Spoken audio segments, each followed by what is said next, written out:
കർത്താവിൻ്റെ ഉന്നതമായ നാമത്തിൽ സഭയുടെ അധികാരത്തിൽ കുരിശിൻ്റെ അടയാളത്തിൽ ദൈവശക്തിയാൽ നീ നിന്റെ കുടുംബം ഈശ്വരനാമത്തെ അനുഗ്രഹിക്കപ്പെടട്ടെ.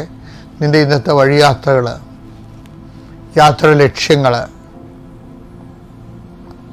അതിൽ നിലനിൽക്കുന്ന തടസ്സങ്ങൾ കർത്താവിനെ നീങ്ങിപ്പോട്ട് പ്രാർത്ഥിക്കുന്നു. നീ ഏറ്റെടുത്തിരിക്കുന്ന ഉത്തരവാദിത്തങ്ങൾ അത് ചെയ്തു തീർക്കുന്നതിന് വേണ്ടി പലരുടെയും സഹായം നിനക്ക് ആവശ്യമുണ്ട്.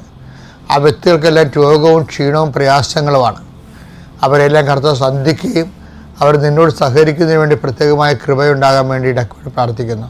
എൻ്റെ കർത്താവിനുമായ നാമത്തിൽ സഭയുടെ അധികാരത്തിൽ കുരിശിൻ്റെ അടയാളത്തിൽ നീ അനുഗ്രഹിക്കപ്പെടുമ്പോൾ വല്ലാത്ത മടുപ്പാണ്. ഒന്നും ചെയ്യാൻ തോന്നണില്ല, ഒരു കാര്യവും ചെയ്തിട്ട് ഒരു കാര്യവും ഇല്ല എന്ന് വിചാരിച്ചുകൊണ്ട് മനസ്സിടിഞ്ഞിരിക്കുന്നവരുണ്ടാകും.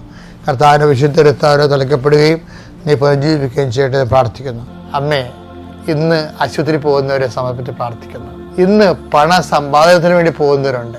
കൊടുക്കാവുന്നതും കിട്ടാവുന്നതും പറഞ്ഞ പണം വാങ്ങിക്കാൻ പോകുന്നവരുണ്ട്. അവരുടെ ആശങ്ക അവിടെ ചെല്ലുമ്പോൾ അവർ വാക്ക് മാറല്ലേ എന്നായിരിക്കും. കർത്താവ് നീ കൂടെ പോണേ, നിന്റെ ദൂതനെ അയക്കണമെന്ന് പ്രാർത്ഥിക്കുന്നു.